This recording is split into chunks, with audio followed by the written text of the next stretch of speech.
Hello everyone, welcome back to our channel Chandra's home world.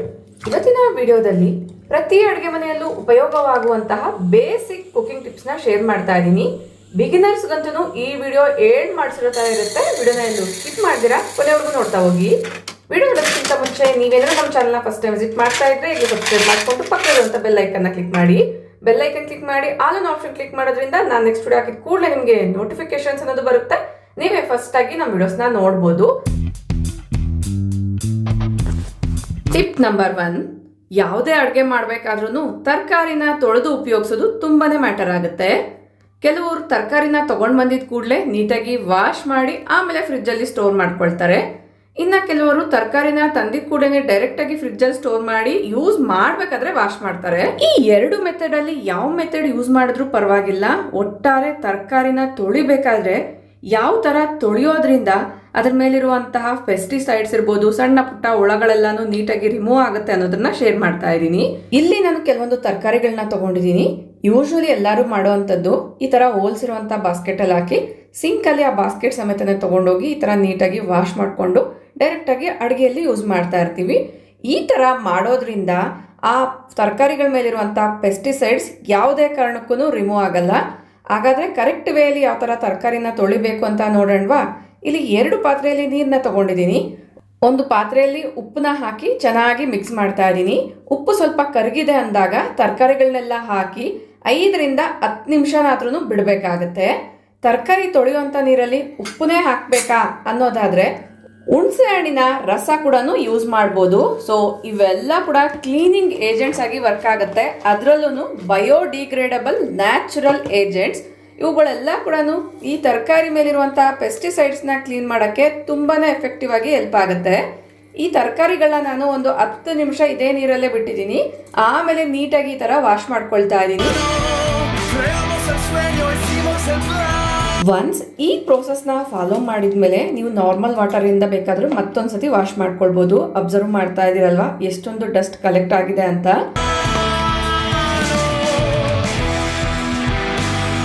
Once ಈ ತರಕಾರಿ ಮೇಲಿರುವಂತಹ ನೀರಿನಂಶ ಎಲ್ಲ ಹಿಂಗೋದ್ಮೇಲೆ ಫ್ರಿಜ್ಜಲ್ಲಿ ಸ್ಟೋರ್ ಮಾಡಿಕೊಂಡು ಬೇಕು ಅಂದಾಗ ಇನ್ಸ್ಟೆಂಟ್ ಆಗಿ ಯೂಸ್ ಮಾಡ್ಕೊಳ್ಬೋದು. 3rd ಮೆಥಡ್ ಕೂಡ ಫಾಲೋ ಮಾಡ್ತೀನಿ. ನೀರಲ್ಲಿ ಸ್ವಲ್ಪ ಸೋಪ್ನ ಲಿಕ್ವಿಡ್ನ ಹಾಕ್ಕೊಳ್ತಾ ಇದ್ದೀನಿ. ಈ ಲಿಕ್ವಿಡ್ನ ಯಾವ ಥರ ತಯಾರಿ ಮಾಡ್ಕೊಂಡಿದ್ದೆ ಅಂತೆಲ್ಲ ಕೂಡ ನಾನು ಲಾಸ್ಟ್ ಕೆಮಿಕಲ್ ಫ್ರೀ ಅನ್ನೋ ಒಂದು ವಿಡಿಯೋದಲ್ಲಿ ಶೇರ್ ಮಾಡಿದ್ದೀನಿ. ಇಂಟ್ರೆಸ್ಟ್ ಇರೋರು ಐ ಕಾರ್ಡಲ್ಲಿ ಲಿಂಕ್ನ ಕೊಟ್ಟಿರ್ತೀನಿ, ಚೆಕ್ ಮಾಡಿ. ನಾನು ತೋರಿಸಿರುವಂತಹ 3 ಮೆಥಡಲ್ಲಿ ನಿಮ್ಗೆ ಯಾವುದು ಕನ್ವೀನಿಯಂಟ್ ಆಗಿರುತ್ತೋ ಆ ಮೆಥಡ್ನ ಫಾಲೋ ಮಾಡಿ. ಇದರಿಂದ ತರಕಾರಿ ಮೇಲಿರುವಂತಹ ಡರ್ಟ್, ಪೆಸ್ಟಿಸೈಡ್ಸ್, ಸರ್ಫೇಸ್ ಜಮ್ಸ್ ಎಲ್ಲ ಕೂಡ ರಿಮೂವ್ ಆಗುತ್ತೆ. ನೆಕ್ಸ್ಟ್ ಒಂದು ಆಯಿಲ್. ಅಡುಗೆ ಮಾಡುವಾಗ ಯಾವ ಎಣ್ಣೆ ಉಪಯೋಗಿಸ್ಬೇಕು ಅಂತ ತುಂಬ ಜನರಿಗೆ ಕನ್ಫ್ಯೂಷನ್ಸ್ ಇರುತ್ತೆ. ಮೊದಲು ನಮ್ಮ ಹಿರಿಯರು ಯಾವ ಮೆಥಡ್ನ ಫಾಲೋ ಮಾಡ್ತಾ ಇದ್ರೋ ಅದನ್ನೇ ನಾವು ಬ್ಲೈಂಡ್ ಆಗಿ ಫಾಲೋ ಮಾಡಿದ್ರೆ ಬೆಟರು. ಇಲ್ಲಿ ನೀವು ಅಬ್ಸರ್ವ್ ಮಾಡೋದಾದರೆ 3 ರೀತಿಯಾಗಿರುವಂಥ ಆಯಿಲ್ಸ್ನ ಇಟ್ಕೊಂಡಿದ್ದೀನಿ. ಇದು ಒಂದು ಕೋಲ್ಡ್ ಪ್ರೆಸ್ಡ್ ಗ್ರೌಂಡ್ನಟ್ ಆಯಿಲು, ಕಡಲೆ ಬೀಜದ ಎಣ್ಣೆ. ಇದು ಬಂದು ಪ್ಯೂರ್ ನಾಟಿ ಹಸುವಿನ ತುಪ್ಪ. ಅಬ್ಸರ್ವ್ ಮಾಡ್ತಾ ಇದ್ದೀರಲ್ಲ, ಪ್ಯೂರ್ ನಾಟಿ ಹಸುವಿನ ತುಪ್ಪ. ಇದು ಕೋಲ್ಡ್ ಪ್ರೆಸ್ಡ್ ಕೊಕೊನಟ್ ಆಯಿಲ್, ಕೊಬ್ಬರಿ ಎಣ್ಣೆ. ಅಟ್ ಪ್ರೆಸೆಂಟ್ ನಾನು ಈ 3 ರೀತಿಯ ಎಣ್ಣೆಗಳನ್ನ ಮಾತ್ರನೇ ಯೂಸ್ ಮಾಡ್ತಾ ಇದ್ದೀನಿ. ಅಂದರೆ ಇದು ತುಪ್ಪ ಬಟ್ ಫ್ಯಾಟ್ಸ್ಗೆ ಬರುತ್ತೆ ಅಲ್ವಾ, ಸೊ ಅದಕ್ಕೋಸ್ಕರ ಆ ಥರ ಮೆನ್ಷನ್ ಮಾಡಿದ್ದೀನಿ.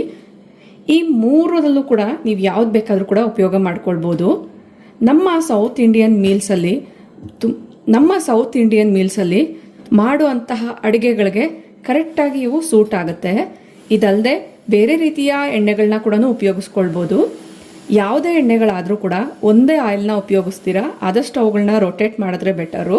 ತಿಂಗಳಿಗೊಂದರಂತೆ ರೊಟೇಟ್ ಮಾಡ್ಬೋದು. ಇಲ್ಲ ನೀವು ಇದೇ ಥರ ಒಂದು 3-4 ರೀತಿಯ ಆಯಿಲ್ಸ್ನ ಇಟ್ಕೊಂಡು ಸೊ ಯಾವ್ಯಾವ ರೆಸಿಪಿಗೆ ಯಾವ್ದು ಸೂಟ್ ಆಗುತ್ತೋ ಅದ್ರ ಥರ ಕೂಡ ನೀವು ಯೂಸ್ ಮಾಡ್ಕೊಳ್ಬೋದು. ಇನ್ನು ಸಾಂಬಾರ್ಸಲ್ಲಿ, ಕರ್ರೀಸಲ್ಲಿ, ಒಗ್ಗರಣೆಗೆ ಮತ್ತು ಡೀಪ್ ಫ್ರೈಗೆ ನಾನು ಗ್ರೌಂಡ್ನಟ್ ಆಯಿಲ್ನ ಉಪಯೋಗಿಸ್ತೀನಿ, ಕಡಲೆ ಬೀಜದ ಎಣ್ಣೆನ. ಇನ್ನು ಕೆಲವೊಂದು ಸತಿ ಫ್ರೈಡ್ ರೈಸ್, ಬಿರಿಯಾನಿ, ಅದ್ರ ಜೊತೆಗೆ ಸ್ವೀಟ್ಸಲ್ಲೆಲ್ಲ ಕೂಡ ನಾಟಿ ಹಸುವಿನ ತುಪ್ಪನ ಉಪಯೋಗಿಸ್ತೀನಿ. ಫ್ರೈಡ್ ರೈಸ್ ಮಾಡಿದಾಗ so coconut ಆಯಿಲ್ನ ಉಪಯೋಗಿಸ್ತೀನಿ.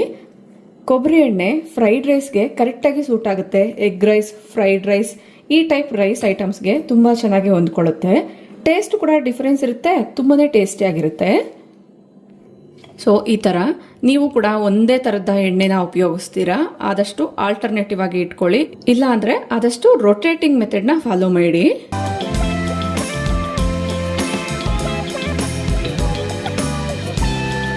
Next coming to ಹುಣಸೆ ಹಣ್ಣು. ಹುಣಸೆ ಹಣ್ಣನ್ನು ನಾವು ಪ್ರತಿ ಸರಿ ಬೇಕಂದಾಗ ನೆನೆಸಿಟ್ಕೊಳ್ಳೋ ಬದಲಾಗಿ ಅಥವಾ ಒಂದೇ ಸರಿಗೆ ಜಾಸ್ತಿ ನೆನೆಸಿಟ್ಕೊಂಡು ಒಂದೇ ಸತಿಗೆ ಜಾಸ್ತಿ ನೆನೆಸಿಟ್ಕೊಂಡು ಕುದಿಸ್ಕೊಂಡು ಫ್ರಿಜ್ಜಲ್ಲಿ ಸ್ಟೋರ್ ಮಾಡಿ 1 ತಿಂಗಳಿಂದ 6 ತಿಂಗಳವರೆಗೂ ಯೂಸ್ ಮಾಡ್ಕೊಳ್ಳೋ ಬದಲಾಗಿ ವಾರಕ್ಕೊಮ್ಮೆ ಹುಣಸೆ ಹಣ್ಣನ್ನು ನಾನು ಯಾವ ಥರ ನೆನೆಸಿಟ್ಕೊಳ್ತೀನಿ ಅಂತ ತೋರಿಸ್ತಾ ಇದ್ದೀನಿ. ಇಲ್ಲಿ ನೀವು ನೋಡ್ತಾ ಇರ್ಬೋದು, ಇವಾಗ ನನಗೆ ಸ್ವಲ್ಪ ಹುಣಸೆ ಹಣ್ಣಿನ ರಸ ಬೇಕು, ಅದಕ್ಕೋಸ್ಕರ ಈಗ ಇಷ್ಟು ಹುಣಸೆ ಹಣ್ಣನ್ನು ನಾನು ನೆನೆಸಿಟ್ಕೊಳ್ತಾ ಇದ್ದೀನಿ. ಈಗ ನೀರು ಹಾಕ್ಬಿಟ್ಟು ಈ ಹುಣಸೆ ಹಣ್ಣನ್ನು ಚೆನ್ನಾಗಿ ತೊಳೆದ್ಬಿಟ್ಟು ಒಂದು ಸ್ವಲ್ಪ ನೀರು ಹಾಕಿ ಮತ್ತೆ ನೆನೆಸಿಟ್ಕೊಳ್ತೀನಿ. ನೋಡ್ತಾ ಇರ್ಬೋದು, ಹುಣಸೆ ಹಣ್ಣು ನೀಟಾಗಿ ತೊಳೆದಿಟ್ಕೊಂಡಿದ್ದೀನಿ. ಈಗ ನಾರ್ಮಲ್ ವಾಟರ್ ಹಾಕ್ಬಿಟ್ಟು ನೆನೆಸಿಟ್ಕೊಳ್ತೀನಿ. ನೀವು ಬೇಕಂದರೆ ಬಿಸಿ ನೀರು ಹಾಕಿ ಕೂಡ ನೆನೆಸಿಟ್ಕೊಳ್ಬೋದು ಬೇಗ ನೆನಿಬೇಕು ಅಂದಾಗ. ನಾನಿಲ್ಲಿ ನಾರ್ಮಲ್ ಫಿಲ್ಟರ್ ವಾಟರ್ನೇ ಹಾಕ್ಬಿಟ್ಟು ನೆನೆಸಿಟ್ಕೊಂಡಿದ್ದೀನಿ. 2 ರಿಂದ 5 ನಿಮಿಷ ಬಿಡ್ತೀನಿ. ಇದು ಹೊಸ ಹುಣಸೆ ಹಣ್ಣು ಆಗಿರೋದ್ರಿಂದ ಬೇಗ ಸೋಕಾಗುತ್ತೆ. ಒಂದು 5 ನಿಮಿಷ ಬಿಟ್ಟಿದ್ದೆ. ಫ್ರೆಶ್ ಹುಣಸೆ ಹಣ್ಣು ಆಗಿದ್ದರಿಂದ ಬೇಗನೆ ನೆಂದಿದೆ. ಈಗ ಇದರಲ್ಲಿರುವಂಥ ಜ್ಯೂಸ್ನ ಸಪ್ರೇಟಾಗಿ ತೆಗೆದಿಟ್ಕೊಳ್ತೀನಿ.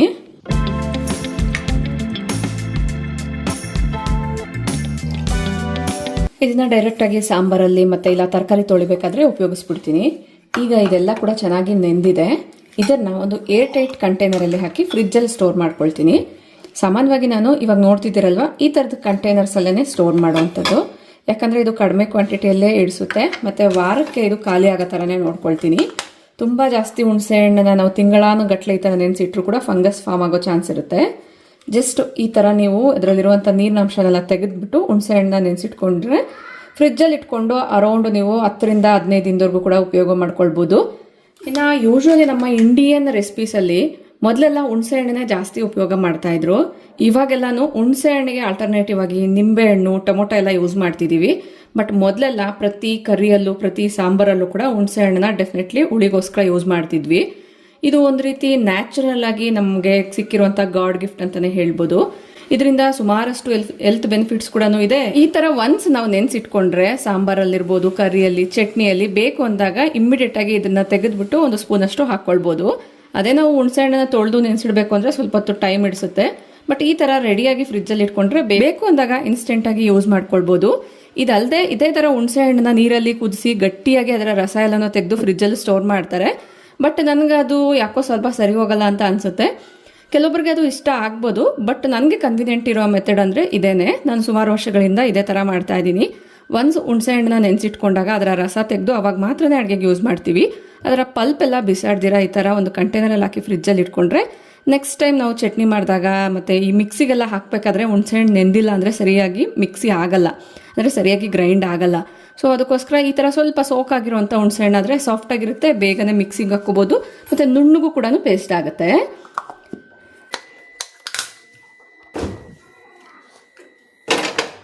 ಈ ನೆನೆಸಿಟ್ಟಿರುವಂಥ ಹುಣಸೆ ಹಣ್ಣನ್ನ ನಾನು ಯಾವ ಥರ ಯೂಸ್ ಮಾಡ್ತೀನಿ ಅಂತ ಕೆಲವೊಂದು ಎಕ್ಸಾಂಪಲ್ಸ್ನ ತೋರಿಸ್ತಾ ಇದ್ದೀನಿ.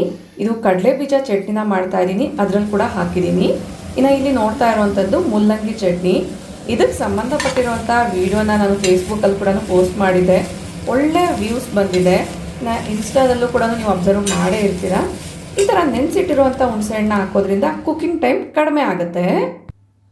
Next coming to rice items. Rice items ಅಂದ್ರೇ ನೆನಪಾಗುವಂಥದ್ದು ಪಲಾವ್ಸು, ಬಿರಿಯಾನೀಸ್ ಅಲ್ವಾ. ಸೊ ಯಾವುದೇ ರೆಸಿಪಿ ಆದರೂ ಕೂಡ ಟೇಸ್ಟ್ ವೈಸ್ ಪರ್ಫೆಕ್ಟಾಗಿ ಬರಬೇಕು ಅನ್ನೋದಾದರೆ ಒನ್ಸ್ ಪ್ರೋಸೆಸ್ ಎಲ್ಲ ಏನಿರುತ್ತೋ ಅದನ್ನು ಫಾಲೋ ಮಾಡಿ.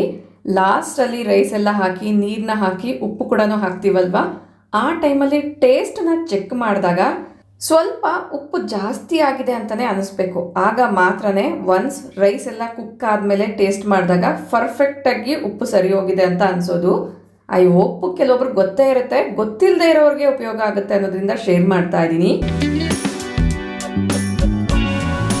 ಬಿರಿಯಾನಿ ಮಾಡಬೇಕಾದ್ರೂ ಸೇಮ್ ಪ್ರೋಸೆಸ್ನ ಫಾಲೋ ಮಾಡಿ. ಐ ಹೋಪ್ ಈ ಐಡಿಯಾ ಇಷ್ಟ ಆಗಿದೆ ಅಂತ ಅಂದ್ಕೊಳ್ತೀನಿ. ಇಷ್ಟ ಆದರೆ ಇಲ್ಲೇ ಒಂದು ಲೈಕ್ ಮಾಡಿ. Next coming to breakfast. ನಮ್ಮ ಸೌತ್ ಇಂಡಿಯನ್ ಮೀಲಲ್ಲಿ ಸುಮಾರು ಜನ ಬ್ರೇಕ್ಫಾಸ್ಟಿಗೆ ಮಾಡುವಂಥದ್ದೇ ಇಡ್ಲಿ, ದೋಸೆ. ನಾರ್ಮಲ್ ವೈಟ್ ದೋಸೆ ಇಡ್ಲಿಗಿಂತ ಈ ಥರ ಒಂದ್ಸತಿ ಟ್ರೈ ಮಾಡಿ.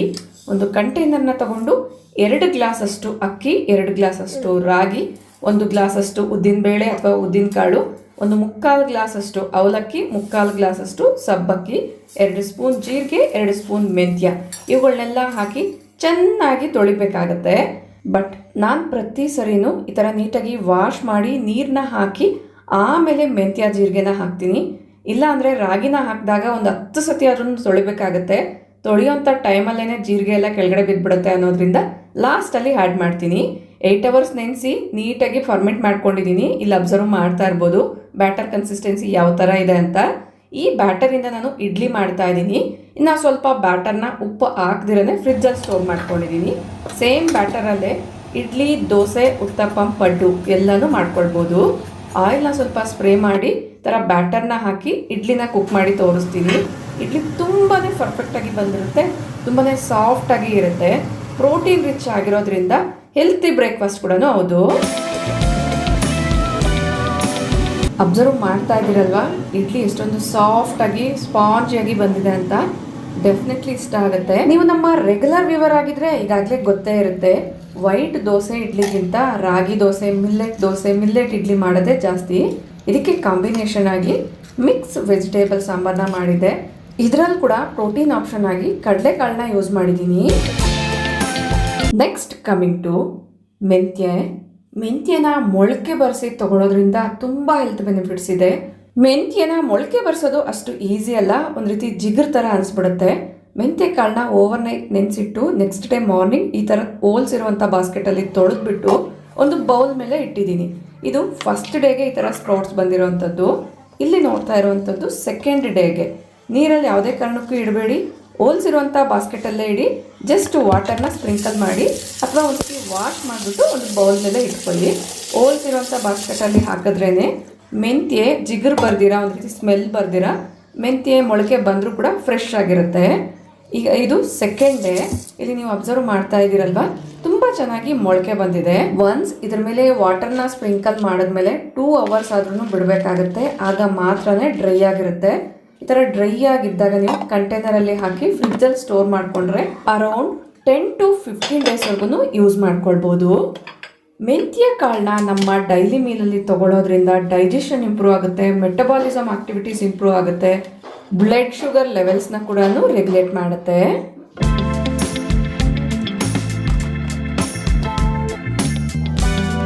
ಈ ಮೊಳಕೆ ಬಂದಿರುವಂಥ ಮೆಂತ್ಯ ಕಾಳನ್ನ ಯಾವ ಥರ ಯೂಸ್ ಮಾಡ್ಕೊಳ್ಬೋದು? ಈಗಾಗಲೇ ಸುಮಾರು ಜನಕ್ಕೆ ಗೊತ್ತೇ ಇರುತ್ತೆ. ಗೊತ್ತಿಲ್ಲ ಅನ್ನೋದಾದರೆ ಮೊಳಕೆ ಬಂದಿರುವಂಥ ಮೆಂತ್ಯ ಕಾಳನ್ನ ಎಲ್ಲ ರೀತಿಯ ಸಲಾಡ್ಸಲ್ಲಿ ಕೂಡ ಯೂಸ್ ಮಾಡ್ಕೊಳ್ಬೋದು. ಹೆಸರುಬೇಳೆನ ನಾವು ಯಾವ ಥರ ನೆನೆಸಿಟ್ಟು ತಿಂತೀವೋ ಅದೇ ಥರನೇ ಈ ಮೆಂತ್ಯ ಕೂಡ ಯೂಸ್ ಮಾಡ್ಕೊಳ್ಬೋದು. ಇನ್ನು ಇದೇ ಮೆಂತ್ಯನ ನೀವು ಅನ್ನದಲ್ಲೂ ಕೂಡ ಮಿಕ್ಸ್ ಮಾಡಿಕೊಂಡು ಸಾಂಬಾರ್ ಜೊತೆಗೂ ಕೂಡ ಎಂಜಾಯ್ ಮಾಡ್ಬೋದು. ಒಂಚೂರು ಕಹಿ ಇರಲ್ಲ, ಹೆಲ್ತ್ಗೂ ಕೂಡ ತುಂಬಾ ಒಳ್ಳೆಯದು. Next coming to cooker tip.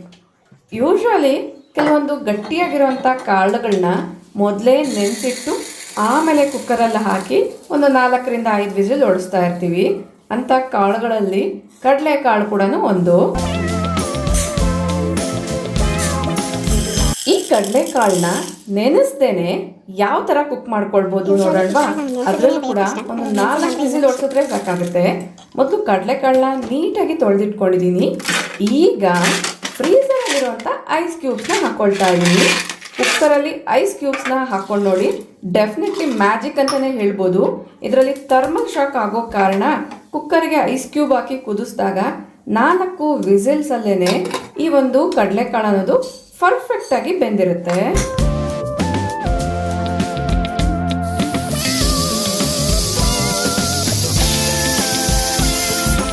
Observe ಮಾಡ್ತಾ ಇದ್ದೀರಲ್ವಾ, 4 ವಿಸಿಲ್ ಆಗಿದೆ. ಸ್ಟವ್ನ ಆಫ್ ಮಾಡಿದ್ದೀನಿ. ಈಗ ಲಿಡ್ನ ಓಪನ್ ಮಾಡಿ ತೋರಿಸ್ತಾ ಇದ್ದೀನಿ. ನೀವು ಕರೆಕ್ಟಾಗಿ ಅಬ್ಸರ್ವ್ ಮಾಡಿದ್ರೆ ಎಷ್ಟು ಪರ್ಫೆಕ್ಟಾಗಿ ಕಡಲೆಕಾಳು ಬೆಂದಿದೆ ಅಂತ ನೋಡ್ಬೋದು. ಸೊ ನಾವು ಕಡಲೆಕಾಳನ್ನ ನೆನೆಸಿದಾಗಲೂ ಕೂಡ ಕೆಲವೊಂದು ಸತಿ ಪರ್ಫೆಕ್ಟಾಗಿ ಬೇಯಲ್ಲ. ಬಟ್ ಈ ಮೆಥಡ್ನ ಫಾಲೋ ಮಾಡೋದಾದರೆ 100% ಕಡಲೆಕಾಳು ತುಂಬ ಪರ್ಫೆಕ್ಟಾಗಿ ಬೆಂದಿದೆ. ಮನೇಲಿ ಯಾರಿಗಾದ್ರೂ ಗ್ಯಾಸ್ಟ್ರಿಕ್ಕು, ಅಸಿಡಿಟಿ ಎಲ್ಲ ಪ್ರಾಬ್ಲಮ್ಸ್ ಇದ್ದರೆ ಮಾಡುವಂಥ ಅಡುಗೆಯಲ್ಲಿ ನಾನು ತೋರಿಸುವಂಥ 4 ಇಂಗ್ರೀಡಿಯೆಂಟ್ಸಲ್ಲಿ ಯಾವುದಾದ್ರೂ ಒಂದನ್ನು ಇನ್ಕ್ಲೂಡ್ ಮಾಡ್ಕೊಳ್ಳಿ. ಫಸ್ಟ್ ಒಂದು ಬಂದು ಜೀರಿಗೆನ ಮಾಡುವಂಥ ಅಡುಗೆಯಲ್ಲಿ ಯೂಶ್ವಲಿ ಉಪಯೋಗಿಸ್ತಾನೆ ಇರ್ತೀವಿ. ಗ್ಯಾಸ್ಟ್ರಿಕ್ ಪ್ರಾಬ್ಲಮ್ಸ್ ಎಲ್ಲ ಇರುವಂಥವರು ಪ್ರತಿ ಅಡುಗೆಯಲ್ಲೂ ಜೀರಿಗೆನ ಯೂಸ್ ಮಾಡೋದ್ರಿಂದ ಊಟ ಮಾಡಿದ್ಮೇಲೆ ಆ ಒಂದು ಗ್ಯಾಸ್ ಫಾರ್ಮ್ ಆಗೋದನ್ನು ಕಡಿಮೆ ಮಾಡ್ಬೋದು. ಜೀರಿಗೆ ಬದಲಿಗೆ ಸೋಂಪನ್ನ ಉಪಯೋಗಿಸ್ಕೊಳ್ಬೋದು, ಇಲ್ಲಾಂದರೆ ಈ ಥರ ನಿಮಗೆ ಅಜ್ವೈನ್ ಸಿಗುತ್ತೆ, ಇದಾದ್ರೂ ಉಪಯೋಗಿಸ್ಕೊಳ್ಬೋದು. ಅಥವಾ ಬ್ಲ್ಯಾಕ್ ಜೀರಾ ಅಂತ ಕೂಡ ಸಿಗುತ್ತೆ, ಅದಾದರೂ ಉಪಯೋಗಿಸ್ಕೊಳ್ಬೋದು. ಅಟ್ ಪ್ರೆಸೆಂಟ್ ಅದು ನನ್ನ ಹತ್ರ ಇಲ್ಲ. ಸೊ ಈ 4 ನೀವು ಯಾವುದಾದ್ರೂ ಉಪಯೋಗಿಸ್ಕೊಳ್ಬೋದು. ನೀವು ಮಾಡುವಂಥ ಪ್ರತಿ ಅಡುಗೆಯಲ್ಲೂ ಯಾವುದಾದ್ರೂ ಒಂದು ಇಂಗ್ರೀಡಿಯೆಂಟ್ನ ಹಾಕೋದ್ರಿಂದ ಟೇಸ್ಟು ಚೆನ್ನಾಗಿರುತ್ತೆ, ಜೊತೆಗೆ ಗ್ಯಾಸ್ ಕೂಡ ಫಾರ್ಮ್ ಆಗದಿರ ಇರುತ್ತೆ. ಗ್ಯಾಸ್ಟ್ರಿಕ್ ಪ್ರಾಬ್ಲಮ್ಸ್ ಇರೋರಿಗೆ ಇದು ರಾಮಬಾಣ ಅಂತಲೇ ಹೇಳ್ಬೋದು. ಇನ್ನು ಇವುಗಳನ್ನೆಲ್ಲ ನೀವು ಪೌಡರ್ ಮಾಡಿ ಕೂಡ ಇಟ್ಕೊಳ್ಬೋದು, ಇಲ್ಲಾಂದರೆ ಒಂದೊಂದು ರೀತಿಯ ರೆಸಿಪೀಸಲ್ಲಿ ಉಪಯೋಗಿಸ್ಕೊಳ್ಬೋದು. ಯೂಶ್ವಲಿ ಒಗ್ಗರಣೆಗೆ ಹಾಕಬೇಕಾದ್ರೆ ಈ ಥರ ಜೀರಿಗೆ ಎಲ್ಲ ಹಾಕ್ತಾನೆ ಇರ್ತೀವಿ ಪ್ರತಿ ಸತಿ ಒಗ್ಗರಣೆ ಮಾಡಬೇಕಾದ್ರೂ. ಕೆಲವೊಬ್ಬರು ಸಾಸಿವೆ ಮಾತ್ರನೇ ಹಾಕ್ತಾರೆ. ಸಾಸಿವೆ ಜೊತೆಗೆ ಜೀರಿಗೆ ಕೂಡ ಉಪಯೋಗಿಸೋದ್ರಿಂದ ಹೆಲ್ತ್ಗೆ ತುಂಬಾ ಒಳ್ಳೆಯದು. ಇನ್ನು ಸೋಂಪನ್ನ ಕೂಡ ಮಸಾಲ ಐಟಮ್ಸ್ ಅಂದರೆ ಪಲಾವ್, ಬಿರಿಯಾನಿ ಈ ಥರದ್ದೆಲ್ಲ ಮಾಡುವಾಗ ಸೋಂಪನ್ನ ಉಪಯೋಗಿಸಿ. ಚಪಾತಿ ಎಲ್ಲ ಮಾಡುವಾಗ ಮತ್ತು ಈ ನಾರ್ತ್ ಸ್ಟೈಲ್ ಕುಕ್ಕಿಂಗ್ ಎಲ್ಲ ಮಾಡಬೇಕಾದ್ರೆ ಅಜ್ವೈನ್ನ ಉಪಯೋಗಿಸಿದ್ರೆ ತುಂಬಾ ಒಳ್ಳೆಯದು. Next coming to old style cooking ಅಥವಾ ಆರ್ಗ್ಯಾನಿಕ್ ಕುಕ್ಕಿಂಗ್. ಈಗ ಸುಮಾರು ಜನ ಹಳೆ ಕಾಲದ ಪದ್ಧತಿಯಲ್ಲೇ ಈ ಥರ ಒರಳುಗಳಲ್ಲಿ ರುಬ್ಬುವಂಥದ್ದು, ಕುಟ್ಟುವಂಥದ್ದು ಮಾಡ್ತಿದ್ದೀವಿ. ಇವುಗಳನ್ನ ಉಪಯೋಗಿಸ್ಬೇಕಾದ್ರೂ ಕೂಡ ಕೆಲವೊಂದು ಟ್ರಿಕ್ಸ್ ಇರಬೇಕು. ಇಲ್ಲಿ ಒಂದು ಮುಲ್ಲಂಗಿ ಚಟ್ನಿ ಮಾಡಬೇಕಾದ್ರೆ ಯಾವ ರೀತಿ ಟ್ರಿಕ್ಸ್ನ ಫಾಲೋ ಮಾಡಬೇಕು ಅನ್ನೋದನ್ನು ತೋರಿಸ್ತೀನಿ. ಫಸ್ಟಿಗೆ ಒಂದ್ಸತಿ ಡೆಫಿನೆಟ್ಲಿ ಈ ಒರಳನ್ನ ವಾಶ್ ಮಾಡ್ಕೊಳ್ಬೇಕಾಗತ್ತೆ. ಒನ್ಸ್ ವಾಶ್ ಮಾಡಿದ್ಮೇಲೆ ಡೈರೆಕ್ಟಾಗಿ ಮುಲ್ಲಂಗಿನ ಹಾಕ್ತೀರಾ, ಫಸ್ಟಿಗೆ ಗಟ್ಟಿಯಾಗಿರುವಂಥ ಪದಾರ್ಥ ಇರುತ್ತೆ ಅಲ್ವಾ, ಮೆಣಸಿನ್ಕಾಯಿ ಮತ್ತು ಕಾಳುಗಳೆಲ್ಲ ಯೂಸ್ ಮಾಡಿರ್ತೀವಿ, ಉದ್ದಿನಬೇಳೆ, ಕಡಲೆಬೇಳೆ ಎಲ್ಲನೂ, ಅವುಗಳನ್ನ ತರಿಯಾಗಿ ಪೌಡರ್ ಮಾಡ್ಕೊಂಡ ಮೇಲೇ ನಾವು ಬೇಯಿಸಿಟ್ಕೊಂಡಿರುವಂಥ ತರಕಾರಿನ ಹಾಕಬೇಕಾಗತ್ತೆ. ಈವನ್ ಒಣಮೆಣಸಿನ್ಕಾಯಿನ ಕೂಡ ನೀವು ಮೊದಲೇ ಕುಟ್ಟುಕೊಂಡೇ ತರಕಾರಿನ ಹಾಕಬೇಕಾಗತ್ತೆ. ಇದಕ್ಕೆ ಸಂಬಂಧಪಟ್ಟಿರುವಂಥ ರೀಲ್ನ ಇನ್ಸ್ಟಾದಲ್ಲಿ ಪೋಸ್ಟ್ ಮಾಡಿದ್ದೀನಿ, ಇಂಟ್ರೆಸ್ಟ್ ಇರೋರು ಚೆಕ್ ಮಾಡಿ. ನೆಕ್ಸ್ಟ್ ಕಮಿಂಗ್ ಟು ಕ್ವಾಂಟಿಟಿ ಕಡಿಮೆ ಇದ್ದಾಗ ಯಾವ ಥರ ಟ್ರಿಕ್ನ ಫಾಲೋ ಮಾಡಬೇಕು ಅನ್ನೋದು. ಇಲ್ಲಿ ನೀವು ನೋಡ್ತಾ ಇರ್ಬೋದು, ನಮ್ಮ ಟೆರೇಸಲ್ಲಿ ಬಿಟ್ಟಿರುವಂತಹ ಸೊಪ್ಪು ಒಂದು ಇಡಿಯಷ್ಟಿದೆ ಅಷ್ಟೇ. ಇದನ್ನ ಟೇಸ್ಟಿಯಾಗಿ ಮಾಡಬೇಕು ಅಂದರೆ ಒಂದೇ ಬೇಳೆಕಾಳಿಗಿಂತ ಒಂದು 4-5 ರೀತಿಯ ಬೇಳೆಕಾಳುಗಳನ್ನ ಉಪಯೋಗಿಸ್ಕೊಂಡಾಗ ಕನ್ಸಿಸ್ಟೆನ್ಸಿ ಕೂಡ ಪರ್ಫೆಕ್ಟ್ ಆಗಿರುತ್ತೆ, ಟೇಸ್ಟ್ ವೈಸ್ ಕೂಡ ತುಂಬಾ ಚೆನ್ನಾಗಿರುತ್ತೆ, ಇನ್ನು ಹೆಲ್ತ್ ವೈಸ್ ಕೂಡ ತುಂಬಾ ಒಳ್ಳೆಯದು. ಇದರಲ್ಲಿ ತೊಗರಿಬೇಳೆ, ಅವರೆಬೇಳೆ, ಹೆಸರುಬೇಳೆ, ಮಸೂರು ದಾಲ್ನ ಹಾಕಿ ಚೆನ್ನಾಗಿ ತೊಳೆದಿಟ್ಕೊಂಡಿದ್ದೀನಿ. ಇದರಲ್ಲೇ ಕಟ್ ಮಾಡಿ ಇಟ್ಕೊಂಡಿರುವಂತಹ ಬೆಳ್ಳುಳ್ಳಿ, ಕಟ್ ಮಾಡಿ ಇಟ್ಟಿರುವಂತಹ ಇಡಿಯಷ್ಟು ಸೊಪ್ಪನ್ನ ಹಾಕೊಳ್ತೀನಿ.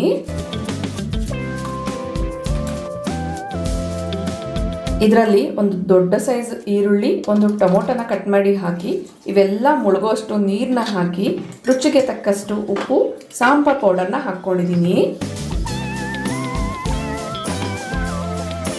ಸ್ವಲ್ಪ ಜೀರಿಗೆ, ಸ್ವಲ್ಪ ಎಣ್ಣೆನ ಹಾಕಿ ಒಂದು 2 ವಿಸಿಲ್ ಕುದಿಸಿದ್ರೆ ಸಾಕಾಗುತ್ತೆ. ತುಂಬಾ ಟೇಸ್ಟಿಯಾಗಿರುವಂಥ ಮಸೊಪ್ಪು ರೆಡಿ ಆಗಿರುತ್ತೆ. ಅಬ್ಸರ್ವ್ ಮಾಡ್ತಾ ಇರ್ಬೋದು ಸಾಂಬಾರು ಯಾವ ಥರ ಬಂದಿದೆ ಅಂತ. ಸಾಂಬಾರು ಅಂತಾದರೂ ಕರಿಬೋದು, ಪಪ್ಪು ಅಂತಾದರೂ ಕರಿಬೋದು, ಮಸಪ್ಪು ಅಂತಾದರೂ ಕರಿಬೋದು. ಒಂದೊಂದು ಕಡೆ ಒಂದೊಂದು ರೀತಿ ಕರೀತಾರೆ. ಇನ್ನೂ ಸ್ವಲ್ಪ ಗಟ್ಟಿ ಬೇಕು ಅಂದರೆ ಒಂದು 2 ನಿಮಿಷ ಕುದಿಸ್ಕೊಂಡ್ರೆ ಸಾಕಾಗುತ್ತೆ. ಬೇಕಂದರೆ ಒಗ್ಗರಣೆ ಕೂಡ ಮಾಡ್ಕೊಳ್ಬೋದು. ಐ ಹೋಪ್ ಈ ವಿಡಿಯೋದಲ್ಲಿ ಶೇರ್ ಮಾಡಿರುವಂತಹ ಬೇಸಿಕ್ ಕುಕಿಂಗ್ ಟಿಪ್ಸ್ ನಿಮ್ಮೆಲ್ಲರಿಗೂ ಉಪಯೋಗ ಆಗಿದೆ ಅಂತ ಅನ್ಕೊಳ್ತೀನಿ. ವಿಡಿಯೋ ಇಷ್ಟ ಆದರೆ ಈಗಲೇ ಒಂದು ಲೈಕ್ ಮಾಡಿ, ನಿಮ್ಮ ಫ್ರೆಂಡ್ಸ್ ಆ್ಯಂಡ್ ಫ್ಯಾಮಿಲಿ ಜೊತೆಗೂ ಶೇರ್ ಮಾಡಿ. Thank you for watching. ನಮಸ್ತೆ.